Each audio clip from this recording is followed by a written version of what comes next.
welcome to another Meeting of Minds.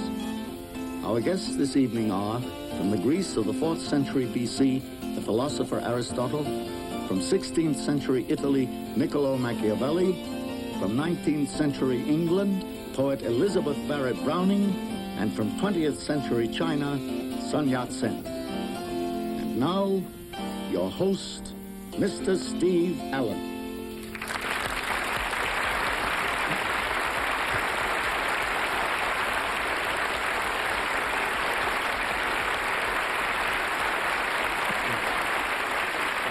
Thank you. Good evening and welcome indeed to another Meeting of Minds. Our first guest this evening, Sun Yat-Sen, known as the father of modern China, was a part-time medical doctor who became a full-time revolutionary.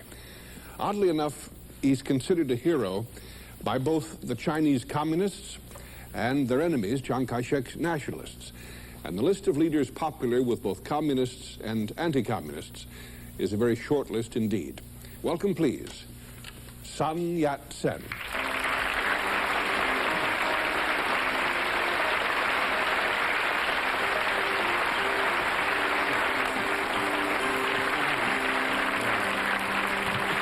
Welcome, Dr. Sun. We are very honored indeed, sir. Thank you. Would you care for some tea? Yes, thank you. All right. You know, we were speculating, Dr. Sun, just before we came on the air, here we are, on the nature of patience.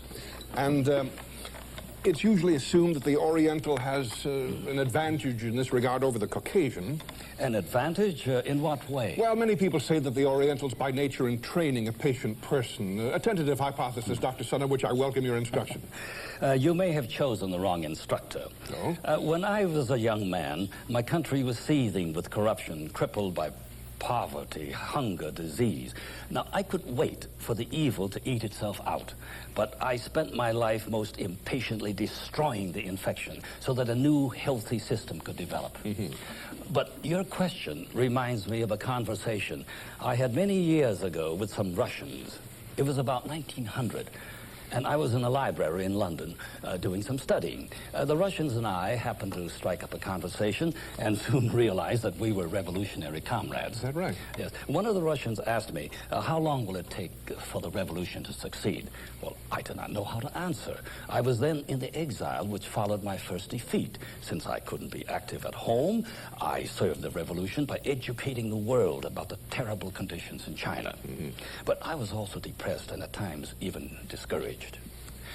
I carefully considered the question and gave my most conservative estimate. Perhaps the revolution will succeed in 30 years. Well, the Russians were very surprised. In such an enormous country as yours, they said, do you think you can succeed in only 30 years? I thought they were being sarcastic. So I said, how long will it take for your revolution to succeed? And they said, if we can succeed in 100 years, we shall be satisfied. But for now, we are struggling. If we don't struggle now, we shall not succeed in 100 years. Reflecting on what I had told them, I felt very much ashamed. Ashamed? Why? Because I knew their success was many times shorter and their undauntable spirit many times greater than my own. Well, if that incident in the London Library occurred in 1900, Dr. Sun, then the Russians' 100 years became just 17, and your waiting period of 30 years became only 11. Yes, but if you are committed to change, you must work for it. It isn't enough just to feel opposed to pollution or crime or pornography or war. If you want conditions to change, you must unite and act. Do. Dr. Sun, I wonder how a medical doctor becomes a revolutionary. In this country, the AMA wouldn't permit it. Well, actually, my medical training was a step towards the religious ministry. In either case, my profession was simply a means by which I could serve my people. You entered the ministry, too? I considered it. As a teenager, you see, I was converted to Christianity by foreign missionaries. I am deeply indebted to these good people, Mr. Allen, for it was they who placed the idea of freedom in my heart. In what sense were the Chinese in your day not a free people? We were shamelessly exploited by foreign powers and brutalized by tyrants at home. We were chained by centuries of religious superstition, ignorance, by disease, by opium, by prostitution, by slavery. Literally? Slavery of what sort? Tradition actually permitted Chinese parents to sell their sons into bondage and their daughters into prostitution. But in the larger sense, my people were slaves to a corrupt foreign dynasty which taxed and terrorized to maintain itself in power. A foreign dynasty, you say? Yes, the Manchu emperors were invaders from Manchuria. They were Oriental, of course, but not Chinese. Ah, yes, Her Majesty the Dowager Empress Chu-Si explained that to us when she was here.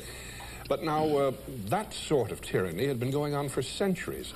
Why should a revolution in China be more likely to succeed in the early 1900s than at any time before?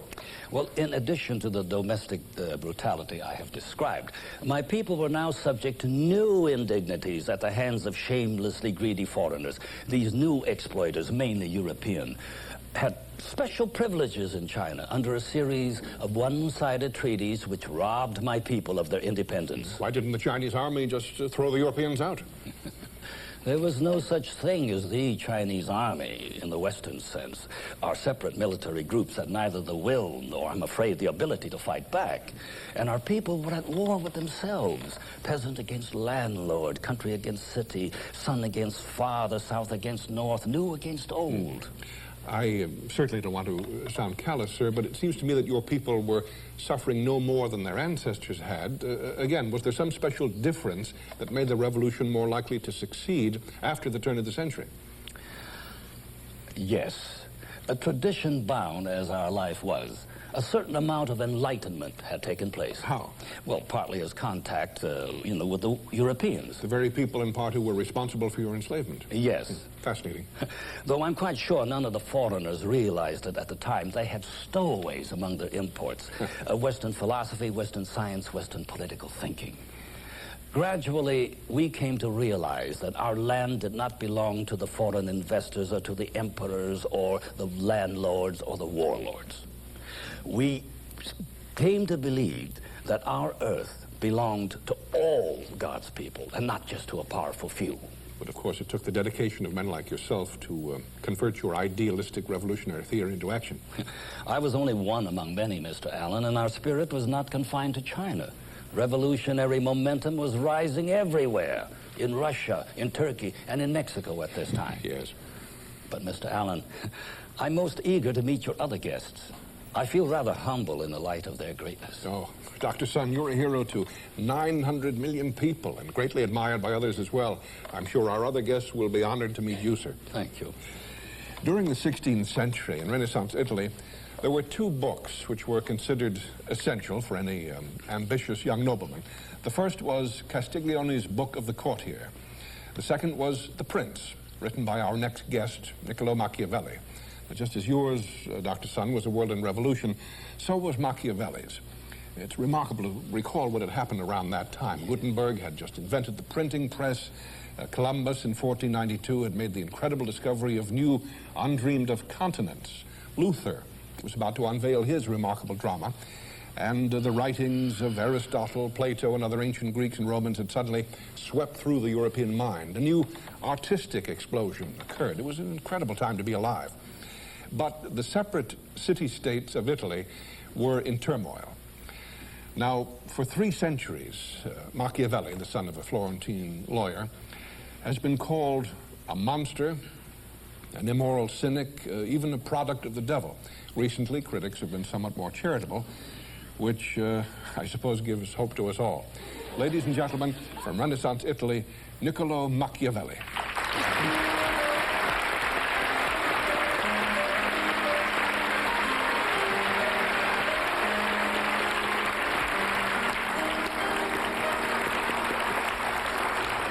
Welcome, Signore Machiavelli. How do you account, sir? Momento, Mr. Allen. You have just called me a monster, and in front of millions of people. Well, no, sir. I said others have so described you. I apologize if you're offended, but that is your reputation among many people. Thank you. Grazie. Precisely what was my monstrous immorality? To seek the truth of government, not to glorify some unrealistic utopia. I wrote of real men in real situations. Dr. Sun, the man who professes perfect goodness in everything cannot survive in a world where so many are not good. And if he is a leader, a father to his people...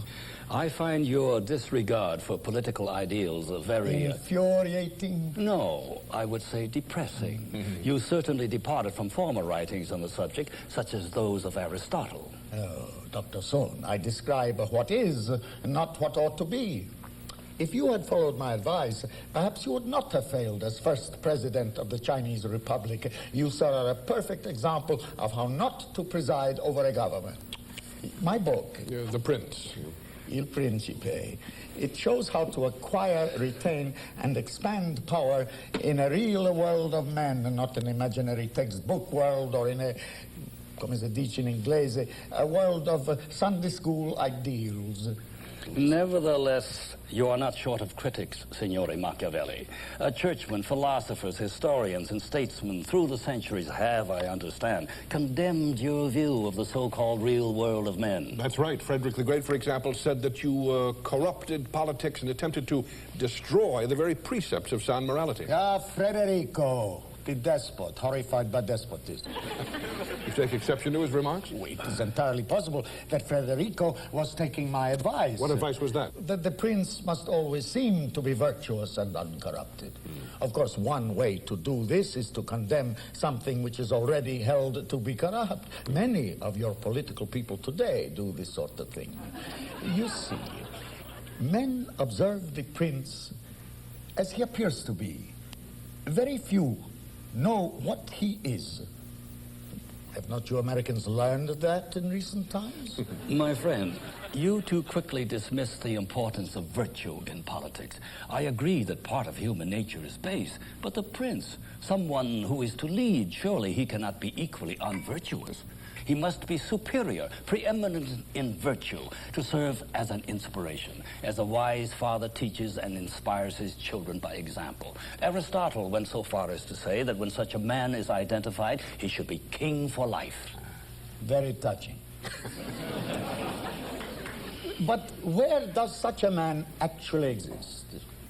Moral virtue in a political leader will neither preserve the state nor the power of the prince who rules it. We do no harm if we set our sights high, my friend. I hope for the best of men. You, sir, assume the worst. Very true, sir. But perhaps our differences are not so great. You and I both shared a reverence for the preeminence of the state. We differ on how such a state is to be maintained. Of course, it would be nice if the prince, as a person, lives virtuously, as I am told that you did. But practicing these qualities as a leader is harmful. But wait a minute now. How can virtue possibly be harmful? Your ideal prince sounds to me more like a beast than a human. You are quite right, sir. The prince must know the beast as well as the man. He must imitate the fox and the lion. One must be a fox to recognize traps and a lion to frighten wolves. Many men, sincere men, have only played the lion, pretending disinterest in the baser nature of man. And where are they now? Deposed, assassinated, exiled. Where now are their kingdoms, their virtuous laws? I grant that the best is sometimes unattainable, but this is all the more reason for the statesman to be at least acquainted with the best possible behavior in particular circumstances. And most importantly, he should know the best as ideal, to use as both guide and goal. To be trustworthy, humane, generous, religious, and honest. Of course, one cannot be a good ruler who does not exercise such qualities. Must he also be ready at all times to exercise the opposite of these qualities? Yes, but under very limited circumstances. These are the only circumstances we see in the world. Even, and Aristotle has written, let his disposition be virtuous, but only half virtuous. And if he must be wicked, let him be half wicked only. You seem to miss the point. Neither of us would miss the point, Dr. Sun, if we remembered that the imagination of utopians have created hundreds of principalities and republics which have never been seen or known. So Thomas More visited you earlier, Mr. Allen? Yes. Mm-hmm. He brilliantly described his utopia, but he never created it. Even Karl Marx, besides criticizing all the evils of capitalism, he sketched out a plan for a socialist paradise.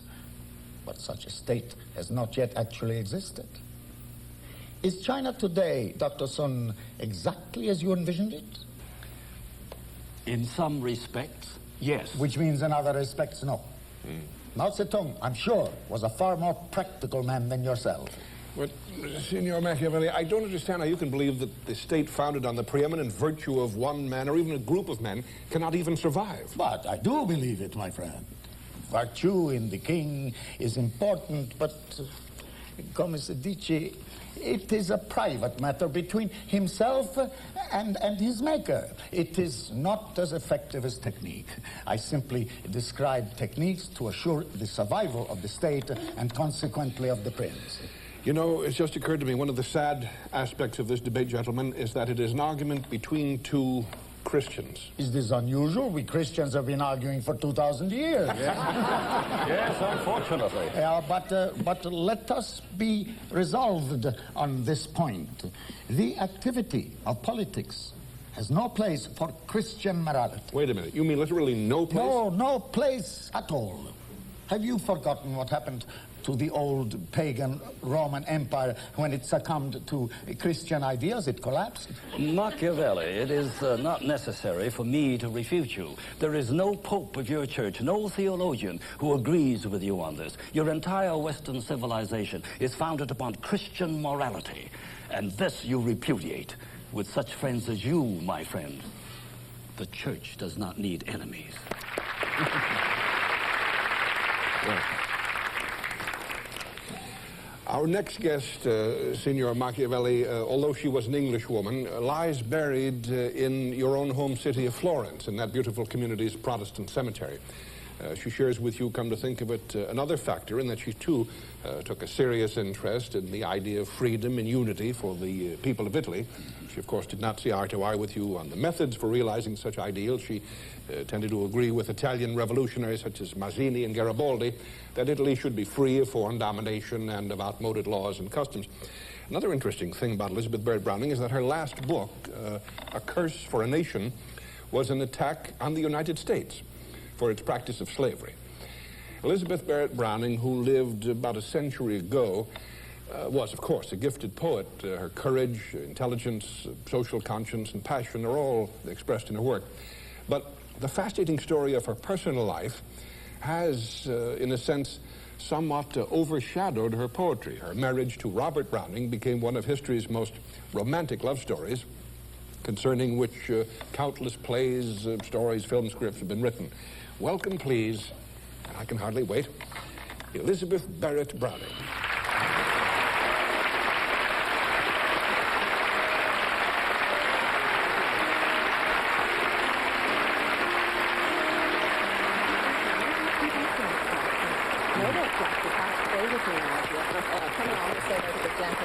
Good evening, Mr. Allen. Good evening. Yes. Flush did not want to stay upstairs without me. Oh. I wonder if he... Oh, Flush, dear, look. Macaroons, your favorite. Could we have a biscuit, please? Oh, certainly. A piece of one, just Yes. a tiny one. So There we this go. is the famous dog Flush This we've is all Flush, heard about. yes. You know, I now see what Robert Browning meant when he said he thought you and your dog looked alike. Oh, dear, thank you so much. Yes, Robert did say that. Thank you. Now, you take that, little dear, and you run along. Be a good boy. Go along. Good boy. Good evening. We've been together for many, many years, and one does become deeply attached. Yes. It's my fault, really. I've spoiled him terribly. Ah, thank you. Oh, would you care for some tea, Mrs. Brown? I'd love some. may I? Thank you. Oh, thank Yes, you, Dr. please. Sun. Niccolo Machiavelli, I am delighted to meet you, signora. È il mio piacere, signore Machiavelli. Mille grazie. Mrs. Browning, I must tell you that one of my most cherished possessions is a volume of your poems. How kind. I do hope you have a copy of Robert. Oh, yes, of course. Which poem of his did you first love? Ah, well, I tell you, I was about 6 or 7 years old, and I had just discovered an old box of old books in a dusty closet in our house. And one of the books, as it happens, was a collection of humorous poetry for children. And in it, I found Mr. Browning's famous The Pied Piper of Hamelin. I can still recall one passage which struck me so forcefully because I realized, even as a child, that your husband had such comic gifts. Yes. He could even make the unappetizing subject of rats seem funny. It goes something like this. Rats. They fought the dogs and killed the cats, and bit the babies in the cradles, and ate the cheeses out of the vats, and licked the soup from the cook's own ladles. Split open the kegs of salted sprats, made nests inside men's Sunday hats, and even spoiled the women's chats by drowning their speaking with shrieking and squeaking in 50 different shops and flats.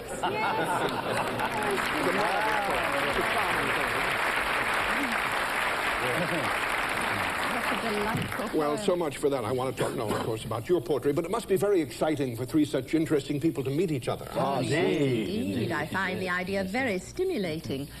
Almost too stimulating. Oh, why is that?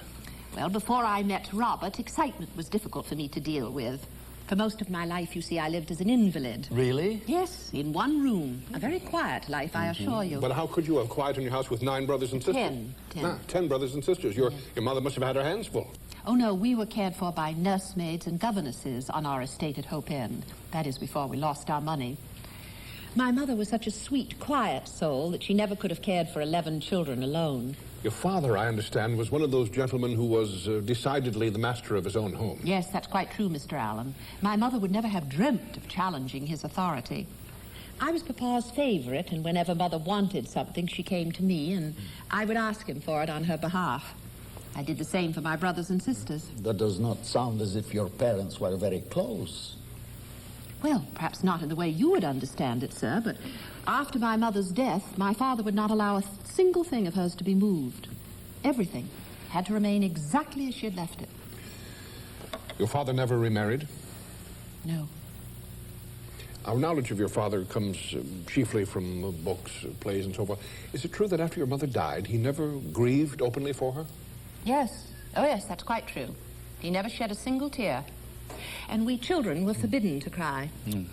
Tragic to lose your mother when you were just a child and not be able to... How old were you at the time, by the way? I was 22, and I'd been an invalid for 7 years. Because of my medical training, Mrs. Browning, I find myself curious about the cause of your illness. When I was 15, Dr. Sun, I had fallen from my pony while riding against my father's wishes. I had disobeyed my father, and I was punished. I felt God had afflicted me. The creator of the universe, my dear, does not act in so petty and spiteful a way. Mrs. Browning, I was very interested to learn that many famous writers found the time for their labors when they were confined to bed. Was it in that period that you began to create your exquisite poetry? No, sir, no. They tell me I was hardly out of the cradle when I began to make up verses. Words were always magic to me. I learnt to read at 3, and... well, as long as I can remember, books and dreams were what I lived in. How old were you when you wrote your first poem? 6. Papa was so pleased with it that he named me the poet laureate of our house. When one of my poems was especially good, he rewarded me with money. Strange. It greatly encouraged me. I understand your father had a superb library. Yes. I imagine you must have read almost everything in it, eh? Unfortunately, no. Papa warned me, Bar, you may read the books on this side, but not on that side, because... Excuse me, Bar? Yes, Bar. Oh, that's what the family called me. Because on that side of the room, you see, were the forbidden books. Forbidden? What books were you forbidden to read? Oh, Tom Jones, Gibbon's History of Rome, but I didn't mind, really, because there were so many wonderful books on my side. Such as? The Bible, Shakespeare, Plato, Milton, Aristotle. What an honor it will be to meet him. Indeed. But just think, you read Milton, Plato, Yes. Aristotle. Yes. Most young children today wouldn't even know their names, much less read them. A great pity. Yes. I also read Thomas Paine's Age of Reason, Voltaire's Philosophical Dictionary, and... Your father permitted you to read those? Oh, no, but he had so many books, you see, he couldn't keep track of them all. And Voltaire made such a powerful impression on me that after reading him, I prayed, oh, God, if there be a God, save my soul, if I have a soul. Oh, could we meet Aristotle now? Certainly. At least I very much hope so. You know, it's remarkable how many of the illustrious personages from history who have appeared appeared with us here have mentioned Aristotle, sometimes in admiration, sometimes in relative disparagement. Oh, yes. But the very fact that his name has come up repeatedly, and in connection with so many areas of scholarship, demonstrates his profound importance in the history of not just Western, but all human thought. For hundreds of years, his eminence was such that he was referred to simply as the philosopher. I understand that Dante Alighieri referred to Aristotle as the master of those who know, and that Charles Darwin acknowledged his personal debt to Aristotle. Indeed. Now, those of our earlier guests, such as Galileo and Sir Francis Bacon, who have referred to Aristotle in some annoyance, were actually not so much criticizing him as the misuse of his authority by the church. Aristotle's achievements, in other words, were so impressive, so great, that it finally became unthinkable, even in some cases dangerous, to question his authority. In any event, here is Aristotle.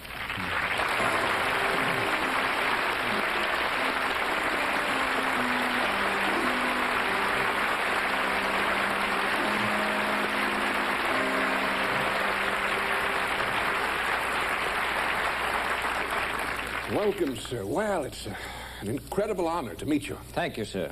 But the experience is even more dramatic for me. Oh, in what way? Well, you are only meeting one of me, but I am meeting hundreds of you.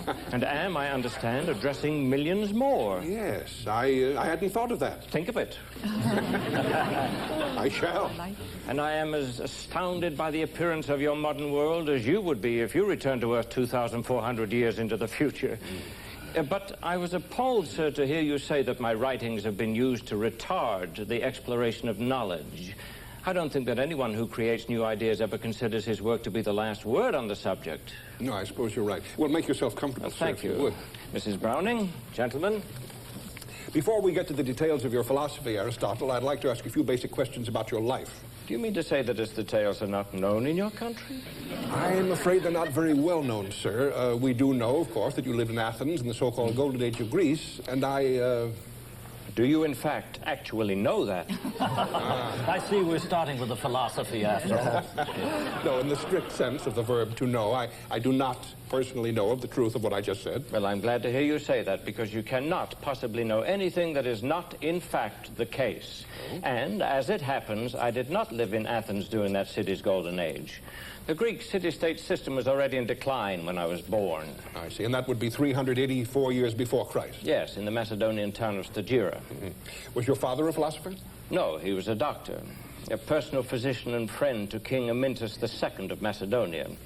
While you might be unfamiliar with Amyntas, I assume you Americans have heard of his son, Philip II of Macedonia. Oh, yes. There are limits to our ignorance, after all. Well, Philip considerably increased the power of the Kingdom of Macedonia. But in time, his son and my pupil, Alexander, made a far greater name for himself as a conqueror. Indeed, he did. He enlarged the Macedonian Empire to encompass a vast area stretching from Greece to the Indian Ocean. A glorious achievement. It did not seem so to the Greeks and other subject tribes. You mentioned, sir, that your father was a doctor. Was there anything unusual about his choosing medicine as a career? Not at all, Dr. Sun. Our family was of noble origin, and there had been a number of physicians in our line of descent. It was believed, in fact, that we were descended from Asclepius. Asclepius? He was part god, part physician, and was said to have been the son of the god Apollo and a human princess. Aristotle, if you don't mind my asking, did you personally believe that about your ancestor? Now that it is safe to say such things publicly, no, I did not. In any event, as a boy, I was able to benefit by my father's medical training, for I assisted him in his practice. But both my parents died, however, while I was still quite young. Who became your guardian thereafter? A Macedonian official named Proxenus. I also enjoyed the protection of the Macedonian court because of my father's good friendship with King Amyntas. This protection and support continued through the reign of Alexander. But I was ambivalent about the situation. Why? I was Thracian by birth, Greek by education, and Macedonian by association. But I deplored the Macedonian conquest of Greece. I realized, however, that as the Macedonian Empire itself expanded, the area touched by my teachings expanded with it. I passed these war years torn between rejoicing and grieving. But I could never forget that I had been Alexander's father in education. You know, when Plato was kind enough to visit us here, he told us that while he had been taught by Socrates, that he, Plato, was your instructor. Indeed he was. I was 18 when I began my studies at that great man's academy. You cannot imagine how stimulating it was to study with a man who had studied with the immortal Socrates. You were 18, you say? Yes, but there were men of all ages at the academy. Many famous thinkers visited the school. For example? Theaetetus, for one. The father of solid geometry. The great astronomer Eudoxus traveled all the way from his home in Asia Minor. All these men had a profound influence on me. And although I would later differ with them as regards one specific or another, I will always be enormously in their debt. By the way, I suppose those lectures in Plato's Academy must have been... May I correct you, sir? I'm constantly hoping somebody will. Then I should be glad to oblige. But there wasn't all that much lecturing by either Plato or the other teachers at the Academy. Plato's method of teaching involved chiefly discussion. It was his intention to follow Socrates' advice in this way. We would consider a particular philosophical problem and then discuss it heatedly, enthusiastically. As a result of this dialectic method, it one day dawned on me that there was a real difference between the kind of knowledge that can be gained through such discussion and another kind acquired by observation and deduction. I also in time developed a passion for orderly thinking and discourse. Ah, yes. So much of human conversation, you know, is chaotic, disorganized, disorderly. It's no wonder we humans make so many mistakes. The really remarkable thing, perhaps, is that we get anything right at all when we think in such a haphazard fashion. But I became aware that it was possible to think much more clearly. And so I began to develop a system or a set of rules or guidelines for doing so. Could you be more specific? I always was. Now, all of us become involved in arguments, sometimes about important matters, sometimes about trivial things. But very few of these arguments are ever resolved to the satisfaction of all parties concerned. And one of the reasons for this is that there is no agreement among the arguers about the definition of terms. Terms? Yes. You might debate the question as to whether a given individual is intelligent or artistic or courageous. But unless the two arguers agree on the meanings of the terms intelligent, artistic, or courageous, it will be impossible for them either to come to any agreement or even to understand precisely how they disagree. Well, it all sounds very exciting, but do you think that perhaps because the instructors and students at the Academy limited themselves only to the field of philosophy, they might have... Sir, I'm beginning to feel somewhat uncomfortable about having to correct so many of your statements. You seem rather given to the habit of making unwarranted assumptions. Feel free, Aristotle. One of my functions here, I think, is to serve as a horrible example. Well, I assumed that you were using the word philosophy in its modern sense. Yes, I was. Then I wanted to make the correction that the word had a much wider application in my day. Philosophy covered, well, everything.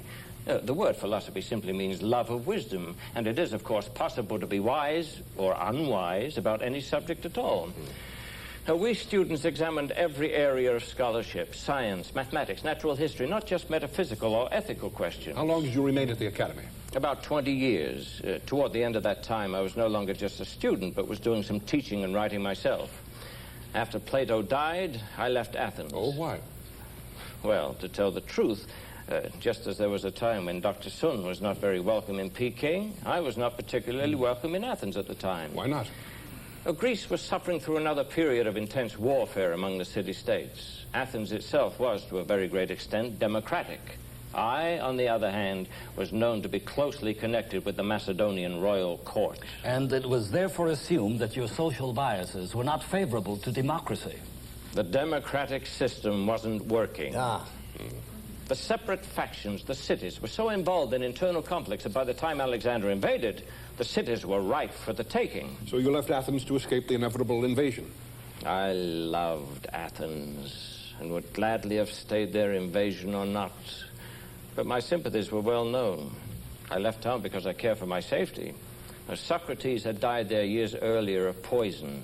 I decided not to let Athens sin a second time against philosophy. One of your practical weaknesses as a philosopher, amico, is that you failed to perceive that Philip and Alexander, by their conquests, had forever changed the world. Greece could never go back to the old system of small independent city-states which you thought the ideal form.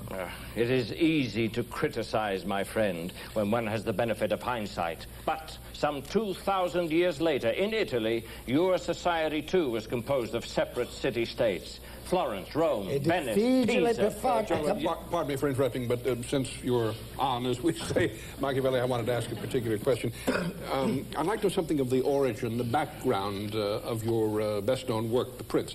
Now, your ideal ruler was modeled after Cesare Borgia, is that right? Yes. Then why did you dedicate the book to Lorenzo de' Medici, the nephew of Pope Leo X? Quite simple. The Medici were in power. Borgia was not. I see. Now, you had served the government, Florence. Yes. As Chancellor of the Second Chancery and on the Committee of 10 for Liberty and Peace. And you continued in these positions under the Medici? No. They jailed and tortured me. Then they released me, and they exiled me to my ancestral home in the country. It was there that I began work on The Prince and many other writings. The Prince was written to help the Medici to learn quickly what I have learned over many years through many hardships and dangers. I see. Sort of survival handbook for the prince then in power. Yes, but the truth is, Mr. Allen, I was looking for work. The Medici were my potential employers. My writing showed why it was necessary for the prince to learn how not to be good in order to survive. I hoped the gift of this book would earn me a suitable position in the new government. The prince can trust people like myself. We will serve more faithfully to overcome our past errors. Well, sir, I'm glad that by the time Robert and I lived in Italy, the Italian revolutionaries were men with much more edifying moral standards than those you professed. I worry when I hear an impractical romantic like yourself taking an interest in politics, Signora. But, Mrs. Browning, dear lady, I was so interested to hear you mention the wonderful library available to you in your childhood. What schools did you attend? None, sir. Bro and I were tutored because Bro, you said? Yes, my brother Edward. Oh. My father insisted that our education be purely classical. I spoke Latin and Greek. Oh. Yes, but my father refused to let me study mathematics. That's strange. Why? Well, I have no idea, Dr. Sun. All my life, other people had to handle my finances, and oh, how I envied anyone who could multiply 3 times 6 without doing it on his fingers. But my love of the Greek language, Aristotle, opened up a wonderland of learning for me. I was inspired by the literature of your culture. Indeed. Yes, I developed such a passionate interest in the ancient Olympian divinities that I must confess I offered secret sacrifices to them. Really? Yes. Well, since you spoke our language and enjoyed our literature, did you ever translate any of our writings? Oh, did I? At 16, I began to translate Aeschylus's Prometheus Bound. Fascinating. And your translation was published? Indeed it was, and the experience was a nightmare. Nightmare? Why? Ah, for years, the unsold copies were stacked like a hidden skeleton in Papa's closet. Oh, sad. Yes, I was enormously depressed by the book's failure. My health suffered. My lungs, you see, had never been very strong. You suffered from tuberculosis, did you? I believe so, Dr. Sun. My cough worsened, I brought up blood, I was greatly weakened, and became increasingly dependent upon my medicines. My elixir. You were confined to bed? No, I spent most of the time on my sofa. My dear faithful dog Flush at my feet. The windows were kept shut at the doctor's orders, and Papa insisted that the blinds be drawn down. A pale light filtered through a curtain of vines that grew up outside my window. Sounds like a dreadfully lonely life. Well, sometimes it was, but Papa was often with me. He was devoted to me. He used to kneel by my side and stroke my hair. He called me his little puss, and he read to me by the hour. He brought me books and gifts, and of course always the medicines I needed. Medicines for your lungs? Well, some of them were, but when I became excited, my pulse fluttered, and I had great difficulty sleeping. My elixir helped very much. What were you taking? Opium. Did your father know that your medicines contained opium? Of course. opium derivatives still have their legitimate medical use, but today we recognize that opium is a powerful and dangerous narcotic. In fact, today it's illegal. Well, sir, in my day, the drug was widely used, even in children's medicines. Nobody thought it was harmful. It is quite unfair to make moral judgments on one age by the standards of a later time and place. Mrs. Browning, you can't be held responsible for what your doctors prescribed. But in my country, we fought a war to rid ourselves of this accursed opium. Yes, it's a serious enough problem for the United States at the present day, Dr. Sun. Of course, now the traffic in such drugs is largely in the hands of criminals. A century ago in China, the traffic was in the hands of criminals, too. Many of these criminals were highly positioned in the British government. Why, Dr. Sun, I knew nothing of that. But my father and my doctors were certainly not criminals. Of course not. But it was official British policy to make as much money as possible out of the sale of opium to China. And as if that were not a vicious enough evil, the Chinese were forced to pay with silver for the pleasure of poisoning themselves. Not only did my people become addicted to this evil drug, they became even more impoverished by its exorbitant price. Yes, well, it was costly in England as well. Opium was always my most expensive item. Papa insisted I pay for it out of my own income. Well, needless to say, Mrs. Browning, I quite understand that in your country and at the same time, the average citizen was not aware that opium could be abused. Yes, it's a very complex problem. Here in our own country, not terribly many years ago, some of our commercial medicines were largely alcohol, and a good many of them contained opium. The so-called soothing syrups, which were given to babies in our country, contain the drug. Our cola drinks, as I suppose most people know, originally contained small amounts of the derivatives of the coca leaf from which the drug cocaine is made. I think many Americans today don't quite understand why the shops where medicines are purchased were originally called drug stores. But, Mr. Allen, my opium quieted my pulse and allowed me to sleep. But did you become addicted? I depended on it, but I certainly did not take it for mere amusement. I could not have lived without it, without my red hood of poppies. Did your illness and medicine prevent you from writing? Oh, no. No, I soon published a volume called Seraphim and Other Poems. Was it a success? Unfortunately, no, it was a dismal failure.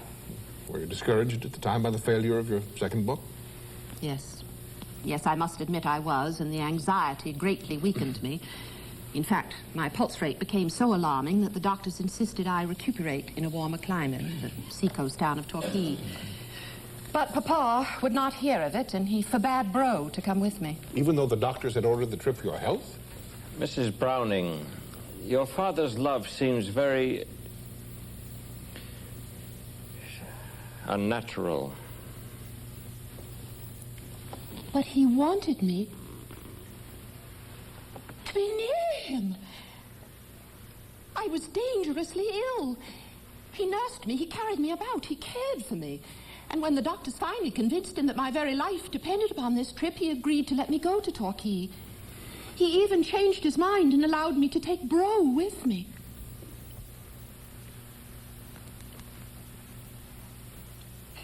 I loved Bro more than anything in the world. And Papa knew it. At Torquay, my brother held my hand, as he had done so often before. He was so tender, no harsh words, no unkind looks. He held my hand and he promised never to leave me until I was well. But he did. What happened? We had had a silly quarrel, and that afternoon he went on a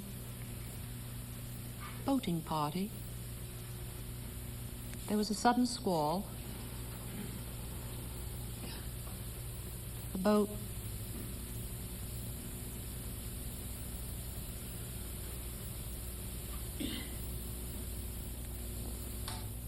capsized. Bro was drowned. Were you well enough to go home? No. No, Doctor, my health forced me to stay in Torquay alone. And for 15 months I heard the ocean waves pounding out the accusation. You killed him. You killed him. You killed him. But, Mrs. Browning, you were not responsible. I was wicked. Papa had warned me he had not wanted Bro to go to Torquay. How old was your brother when he drowned? He was 32. Is it true that after you returned from Torquay, you remained in your Wimpole Street room for the next 5 years? In one stroke, my youth was ended. You know, Mrs. Browning, I think the fact that you suffered as much as you did and the fact that the 2 early books you mentioned were not successful might possibly be more encouraging to many of our viewers than news of your successes. Ah, indeed. You see, most of us have the impression about all of the great figures, distinguished personages of history, that your lives consisted chiefly of one triumph after another. Really? Is the present ignorance so pronounced? I'm afraid so, but I must say on this point I think it's understandable because it's the final verdict of history on a great statesman, a poet, an artist, a philosopher that people tend to remember. Then I think it's very important that your viewers understand that even the most illustrious personages of history have had at least their share of suffering, struggle, discouragement, unpopularity, and persecution. Sometimes even execution. Yes. Well, Mrs. Browning, we had started to discuss your life at Wimpole Street during those lonely 5 years in your room. Yes, hardly seeing any faces must have been very depressing for you. Oh, you are mistaken, sir. I had the companionship of my books, and on the walls of my room I could see the dear faces of Wordsworth, Tennyson, Robert Browning, Carlyle, Landor. Pictures, of course. Mrs. Browning, we mean visitors, friends, people who... well, of course we were allowed to have people call at certain times, but Papa refused to meet them. I don't know why, and if no one was ever permitted to dine with us, Papa isolated us all from the rest of the world. Strange. But how, if you were so completely secluded, how did you ever meet Robert Browning? I didn't. But you did manage to get together somehow. Yes, but through letters at first, Mr. Allen. That is how our beautiful, loving friendship began, and that's how it continued. For 5 months we wrote to each other, but I would not see him. And yet his first letter to me should have told me how it all would end. What did he write you in that first letter? I love your verses with all my heart, dear Miss Barrett. And I love you, too. In the first letter? He was writing to me about a volume of my poetry. It had been published in 1844, and I paid tribute in one of the poems to the greatness of Robert Browning. And after that, we began to correspond regularly. But when he asked permission to visit me, I became panic-stricken. You mean because of your father? Yes, that was part of it, certainly, but Mr. Browning was a brilliant man, and there were few women in the world who had not seen more or heard more or known more of society than I, who was scarcely to be called young then. What could I possibly offer this brilliant, passionate young man? It was wonderful enough that such a man would write to me, but then to hear his open profession of love was... well, I find it very difficult to express what it meant to me. How old was Mr. Browning then? He was 32. It's the same age as Bro. And you, if you forgive me? I was 39 and did not think I had much longer to live. Robert was young, vigorous, in the prime of his life. And then I did not want him to be disgraced if he came to our home. Disgraced? What do you mean? Well, a young officer had been visiting our sister Addles one day when my father... Addles? Pardon me, Mrs. Browning, but did all your brothers and sisters have such unusual names? Yes, they were our nursery names. Papa called us by them all our lives. Anyway, the young officer was in our home. Papa returned unexpectedly and physically threw the young man out. But what had the young man done? Absolutely nothing. Papa, you see, was determined that none of us should marry. Why not? Perhaps after his wife's death, Mr. Barrett felt himself married to you. Well, when was Mr. Browning permitted to come to your home? Tuesday, May 20th, 1845, Mr. Allen. I had written to Robert that the visit must take place before 6 o'clock, since that's when my father returned home. And when did Mr. Browning arrive? On the dot of 3 o'clock, and he left at 4:30. Can you remember what you thought at the very first moment you met Mr. Browning for the first time? Once I saw him, he never left my mind. I couldn't sleep that night, even with an extra dose of my elixir. It was as if a dream or a poem had suddenly come to life. Only Robert, with his joy in life, his unshakable faith in our future together, and oh, that energy. Only he could have saved me. He had found me ill and lonely, and he had cured me. I had felt the shadow of death upon me and had been brought back to life. Then love me, love. Look on me. Breathe on me. As brighter ladies do not count it strange for love to give up acres and degree. I yield the grave for thy sake, and exchange my near sweet view of heaven for earth with thee. Bravo, bravo. How beautiful. It's lovely. Well, it was obviously with his help and his love that you made your progress, Oh, your yes, recovery. yes. Huh? One of my dear friends said to me one day, "You're not improved, you're transformed." I took carriage rides. I walked outside in the sun. I, who could not walk to my window without help. Even the doctors were amazed. They said that at last I had a chance for a full recovery. But they warned that the foul London weather was deadly and that I absolutely must winter in Italy or I would undo all the progress that I had made. Well, when they spoke of recovery, I was elated. Did you enjoy Italy? For the first time in 25 years, I had a chance to lead a normal life. But Papa said there won't be any vacation trips anywhere, and he silenced any discussion. And he avoided my room for weeks. That's how he punished me. It sounds as if your father didn't want you to get well. Well, in any event, Mrs. Browning, we know that you did escape from your father and marry Robert Browning. How did that come about? Papa unexpectedly announced that the house was to be redecorated and that we were all to move immediately to the country. That meant another winter in England, and I knew that I could not survive it. His indifference to my health wounded me terribly, but it gave me the right, the duty, to take my life into my own hands.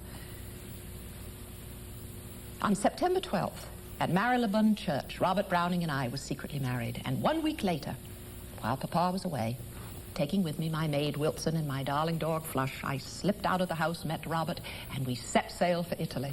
What did your father do? My daughter is now in her grave, he said. Let us forget the dead. God. But in Italy, you and Browning did some of your most productive work, I understand. And reproductive. Our beautiful son Panini was born.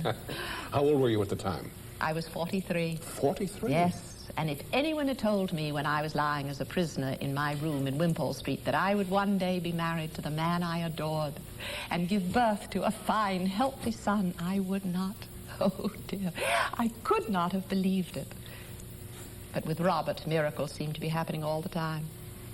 I remember one morning, it was right after breakfast, Robert was looking out the window and I stole up behind him and slipped in his pocket 44 love poems that I had composed during our courtship and early marriage. Then I fled up the stairs and said, "If you don't like them, you may burn them." Yes. Browning called them the finest love poems since Shakespeare. Oh, yes, but too generously. Robert was a much finer poet than I. However, I did, after much persuasion, I allowed him to publish them under the title Sonnets from the Portuguese. I did this purposely, because I had hoped that the public would think them a translation and thus protect my privacy. Yes. Surely one of the most popular love poems ever written is in this collection.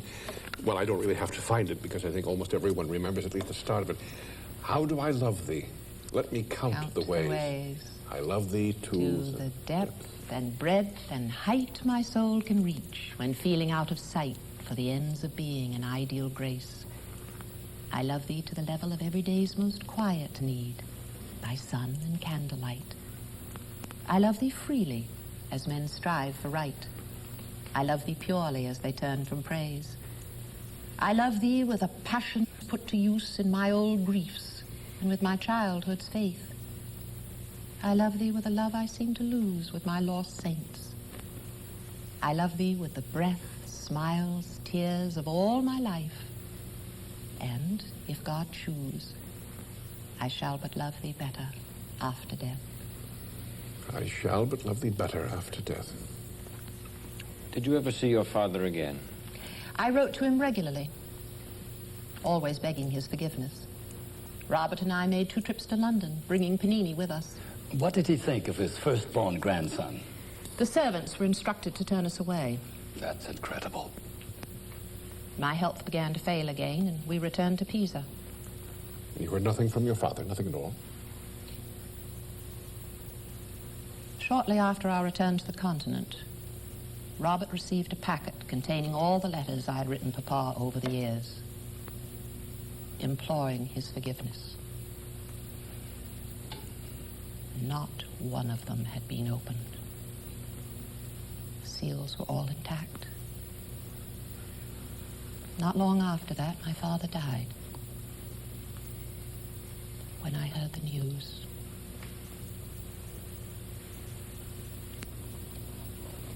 I collapsed. Gradually, I stopped writing. My opium kept me asleep most of the time. My health failed. Robert had to carry me everywhere. In 1861, I was 55. I died in Robert's arms. But oh, how I regret that my dearest Papa never got to know Robert, a son-in-law in whom he could have been so proud, and that our darling son, Panini, never was to know his grandfather, who could have loved him so much. Yes. Well, thank you, Mrs. Browning, for... The letters.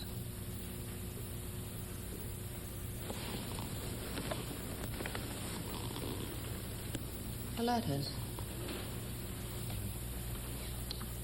He never read my letters. He never forgave me. He never read my letters. He never forgave me. He never said good night. Oh, Papa, Papa, I love you so much. Oh, dearest Papa, Papa, I love you, Papa, I love you, Papa. Gentlemen, will you join us next week for a continuation of this discussion? Certainly, Mr. Allen. Thank you.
This program was produced by KCET, which is solely responsible for its content.